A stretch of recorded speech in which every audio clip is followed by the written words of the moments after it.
Kun xabarlari bilan qisqacha. Obuna bo'lish va like bosishni unutmang. O'zbekiston milliy futzal terma jamoasiga yangi bosh murabbiy tayinlandi. Jose Maria Mendes O'zbekiston milliy futzal jamoasi bosh murabbiyi lavozimiga tayinlandi.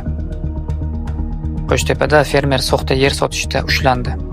Ushbu fermer xaridorga yerni nomiga rasmiylashtirib berishni va'da qilib, evaziga 20 ming AQSh dollari va 100 million so'm pul talab qilgan.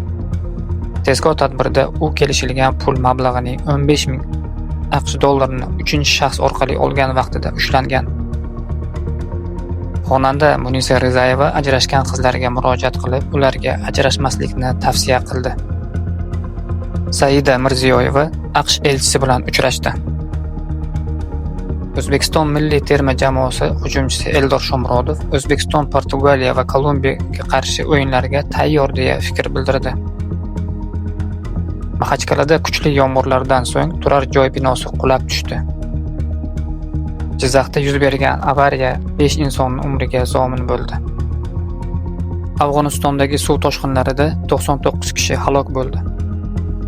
Andijon hokimining o'rinbosari 50 ming AQSh dollari pora bilan qo'lga tushdi. Bizni kuzatishda davom eting.